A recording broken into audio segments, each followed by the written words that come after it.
जय हिंद दोस्तों, आपका स्वागत है आपके अपने परिवार राहुल बिंद्रा मैथ में। प्यारे साथियों, आज है 6 फरवरी और 6 फरवरी के फर्स्ट और सेकंड शिफ्ट का पेपर हो गया है, तो उन सभी प्रश्नों को देखेंगे प्यारे साथियों।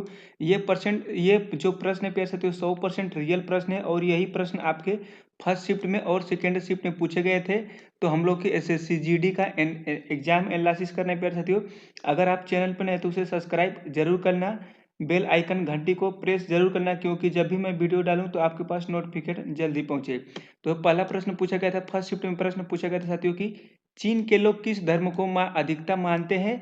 तो चीन के लोग सबसे ज्यादा जो बौद्ध धर्म को मानते हैं, तो इसका करेक्ट आंसर ऑप्शन नंबर जो भी था उसमें करेक्ट हो जाता। बौद्ध धर्म को कौन से लोग मानते हैं, तो चीन के लोग सबसे ज्यादा मानते हैं, इसलिए फर्स्ट शिफ्ट में प्रश्न पूछा गया था साथियों।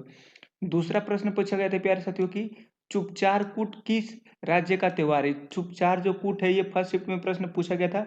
तो चुपचार कूट किस राज्य का त्योहार है, तो ये मिजोरम राज्य इसका आंसर हो जाता। अगला प्रश्न पूछा गया था साथियों, प्रश्न पूछा गया था कि छाती पर मूंग डालना। एक हिंदी से प्रश्न पूछा गया था कि छाती पर मूंग डालना मुहावरे का अर्थ है, तो ये होता है आपका छाती पर मूंग मूंग डालने का अर्थ की पास रहकर दुख देना। जितने प्यारे साथियों आपके एग्जाम में प्रश्न पूछे रहे हैं बिल्कुल रियल प्रश्न है, 100% रियल प्रश्न है, यही प्रश्न आपके एग्जाम में पूछे गए थे। अगला प्रश्न पूछा गया था साथियों, प्रश्न था कि रंग राजन समिति किससे संबंधित है। रंग राजन समिति गरीबी का अनुमान लगाना था, ये आपका आंसर उसमें हो जाता करेक्ट। अगला प्रश्न पूछा गया था साथियों, प्रश्न पूछा गया था, ये प्रश्न पूछा था कि कौन सी पंचवर्षीय योजना महालनोबिस मॉडल पर आधारित है। देखिए, पंचवर्षीय योजना से आपके एग्जाम में 2-3 नंबर के प्रश्न पूछे रहे, तो आप पंचवर्षीय योजना को अच्छे तरीके से एक बार जरूर देख लेना। तो कौन सी पंचवर्षीय योजना महालोकिस मॉडल पर आधारित प्यार होती है, तो ये दूसरी पंचवर्षीय योजना है। और इसकी शुरुआत कब होती है, तो 1956 से 1961 में दूसरी पंचवर्षीय योजना की शुरुआत होती है। उससे पहले प्रथम पंचवर्षीय योजना 1951 से 1956 तक चली, आपको याद रखना है साथियों। अगला प्रश्न पूछा गया था, एक प्रश्न फर्स्ट शिफ्ट में पूछा गया था कि मौसम संबंधी घटनाएं कौन से मंडल में होती है। तो ये इसका आंसर क्षोभ मंडल हो जाता है। कौन सा मंडल पे आ जाती है, तो क्षोभ मंडल इसका आंसर हो जाता है। अगला प्रश्न पूछा गया था साथियों कि भारतीय संविधान के अनुच्छेद 12 से 35 संबंधित है। ऐसे प्रश्न बिल्कुल अलग तरीके से प्रश्न पूछा गया था, 12 से 35 संबंधित है, तो ये मूल अधिकार से आपको याद रखना था कि मूल अधिकार इसका आंसर हो जाता कि 12 से 35 संबंधित है किससे, तो मूल अधिकार से हो जाता आंसर। अगला प्रश्न पूछा गया था साथियों कि रामनाथ राघवन का संबंध किस वाद्य यंत्र से। देखिए, आपके एग्जाम में एक वाद्य यंत्र से प्रश्न पूछे रहे, तो उस वीडियो को जरूर देखना। मैंने एक वीडियो अच्छे तरीके से बनाया है, एक लोक नृत्य का भी बनाया है, एक वाद्य यंत्र का बनाया है, सबका मैंने वीडियो बना रखा है। तो उस वीडियो को आप जरूर एक बार जाके देख लें मेरे यूट्यूब चैनल पे।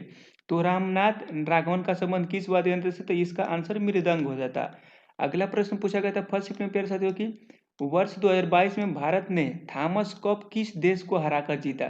तो इसका आंसर हो जाता है इंडोनेशिया, इसका आंसर हो जाता है प्यारे साथियों इंडोनेशिया। अगला प्रश्न पूछा गया था कि रानप्पा नृत्य किस राज्य से संबंधित है, तो ये उड़ीसा राज्य इसका आंसर होता है। जो भी आपके एग्जाम में विकल्प था उसका आंसर उड़ीसा हो जाता है। अगला प्रश्न पूछा गया था साथियों, एक और प्रश्न पूछा गया था कि खेलो इंडिया यूनिवर्सिटी का कौन सा संस्करण 2023 में उत्तर प्रदेश में हुआ था। तो ये तीसरा हुआ था, आपको याद रखना था। ये करेंट अफेयर से 3-4 नंबर के प्रश्न पूछे जा रहे हैं, तो आपको करेंट अफेयर्स को भी जरूर तैयार कर लेना है। अगला प्रश्न पूछा गया था प्यारे साथियों, एक संधि से प्रश्न था कि पोरबंदर की संधि के समय शिवाजी ने मुगलों को कितने किले दिए थे। तो ये 23 किले दिए थे, इसका आंसर 23 किले होता है। यहाँ संधि 11 जून 1965 में हुई थी, आपको याद रखना है। अगर कहीं आगे वाले शिफ्ट में पूछ दिया कि पोरबंदर की संधि कब हुई थी, तो 11 जून 1965 में हुई थी, आपको याद रखना है। फर्स्ट शिफ्ट में अगला प्रश्न पूछा गया था साथियों कि मालदीव में कौन सी भाषा बोली जाती है। तो मालदीव में जो भाषा बोली जाती है प्यारे साथियों दिवेही बोली जाती है, आपको याद रखना था। ये विकल्प में ऑप्शन था दिवेही, जो आपके एग्जाम फर्स्ट शिफ्ट का हुआ था उसमें। वीडियो अच्छी लग रही तो इसे एक लाइक करके चैनल को सब्सक्राइब करके वीडियो को ज्यादा से ज्यादा लोगों में शेयर कीजिए प्यारे साथियों। अगला प्रश्न पूछा गया था साथियों की अगला प्रश्न था कि सबसे ज्यादा पंचवर्षीय योजना किस देश में चलती थी। सबसे ज्यादा जो पंचवर्षीय किस देश में चलती थी, तो ये थी सोवियत संघ में। कहाँ पे, तो सोवियत संघ, इसी देश में सबसे ज्यादा पंचवर्षीय योजना चलती थी। तो इसका आंसर आपका ये हो जाता। अगला प्रश्न पूछा गया था साथियों कि अनुराग सिंह ठाकुर का संबंध किस खेल से है। देखिए, आपके एग्जाम में एक खेल से प्रश्न पूछे रहे, 1-2 खेल से प्रश्न पूछे रहे, तो आपको खेल वाले टॉपिक को भी अच्छे तरीके से तैयार कर लेना साथियों। तो ये क्रिकेट खेल से संबंधित है। अगला प्रश्न पूछा गया था साथियों, प्रश्न कि राहुल गांधी ने 2024 में किस लोकसभा सीट से इस्तीफा दिया था। तो ये था सीट का नाम वायनाड। कौन सा सीट था? वायनाड, आपको याद रखना था। अगला प्रश्न पूछा गया था प्यारे साथियों, अगला प्रश्न था कि नार्मल बोरलाग के पिता, सॉरी यहाँ पे मिस्टेक हो गया कि नार्मल बोरलाग के पिता का नाम क्या था, ये प्रश्न आपके फर्स्ट शिफ्ट में पूछा गया था। तो इनका होता आंसर कि हेनरी ओलियर बोरलाग, आपको ये विकल्प में ऑप्शन था। अगला प्रश्न पूछा गया था साथियों कि पी लाल रिपुनई क्या है, तो पी लाल रिन पुई एन किस राज्य के स्वास्थ्य मंत्री थे। देखिए आपके पीछे वाले 5 फरवरी के एग्जाम में पूछा गया था कि शिक्षा मंत्री कौन है, तो उसमें धर्मेंद्र प्रधान थे, और इसमें पूछा गया कि स्वास्थ्य मंत्री कौन थे, कहाँ के थे ये, तो ये मिजोरम राज्य के हैं। आपके एग्जाम के लिए इंपोर्टेंट प्रश्न एक आपके लोकसभा से या प्रधानमंत्री कुछ भी से ऐसे करंट अफेयर्स की तरफ से प्रश्न पूछा जा रहा है साथियों। उसके बाद देख लेते हैं कि 6 फरवरी का जो सेकेंड शिफ्ट का पेपर हुआ था वो आपका पेपर कैसा हुआ था। तो देखिए बिल्कुल रियल प्रश्न है, 18 प्रश्न प्यारे साथियों मिला है, बिल्कुल रियल प्रश्न है। वीडियो को ज़्यादा से ज़्यादा लोगों में जरूर शेयर करना साथियों। 6 फरवरी सेकेंड शिफ्ट का पेपर एनालिसिस करते हैं साथियों। तो प्रश्न पूछा गया, पहला प्रश्न था कि पंजाब का प्रसिद्ध नृत्य कौन सा है। तो पंजाब का जो प्रसिद्ध नृत्य कौन सा है, तो भांगड़ा इसका आंसर होता है। आपका ऑप्शन में जो दिया रहेगा भांगड़ा, गिद्धा, ये सब पंजाब का लोक नृत्य होता है साथियों। अगला प्रश्न पूछा गया था, ये प्रश्न पूछा गया था साथियों कि राज्य सरकार का संवैधानिक प्रमुख कौन होता है। तो राज्य सरकार का जो संवैधानिक प्रमुख होता है ये आपका राज्यपाल होता है। ऑप्शन में आपका दिया गया था, तो इसका करेक्ट आंसर राज्यपाल हो जाता है। अगला प्रश्न पूछा गया था साथियों की, देखिए लोक नृत्य से आपके त्योहार से प्रश्न बार बार पूछे रहे हैं। प्रश्न पूछा गया था कि मणिपुर का प्रमुख त्योहार कौन सा है। तो मणिपुर का त्योहार ऑप्शन में दिया गया था कि चेइरा ओबा। कौन सा है, तो चेइरा ओबा मणिपुर का प्रमुख त्योहार था। अगला प्रश्न पूछा गया था साथियों कि ऋग्वेद में ऋतु की संख्या कितनी होती है। ऋग्वेद में ऋतुओं की संख्या कितनी होती है, तो ऋतुओं की संख्या 1580 होता है। अगला प्रश्न पूछा गया था साथियों कि चंद्रशेखर राव क्या है, तो चंद्रशेखर राव किस पार्टी से संबंधित है। आपके करेंट अफेयर से भी प्रश्न पूछे जा रहे हैं, तो ये है भारत राष्ट्र समिति से। अगला प्रश्न पूछा गया था साथियों, प्रश्न था कि संगीत नाटक अकादमी की स्थापना कब की गई थी। तो ये की गई थी 1953 ईस्वी में। अगला प्रश्न पूछा गया था आज का सेकंड शिफ्ट में प्यारे साथियों की 7वीं पंचवर्षीय योजना का उद्देश्य क्या था। तो यह सामाजिक न्याय और खाद्यान्न उत्पादन से था।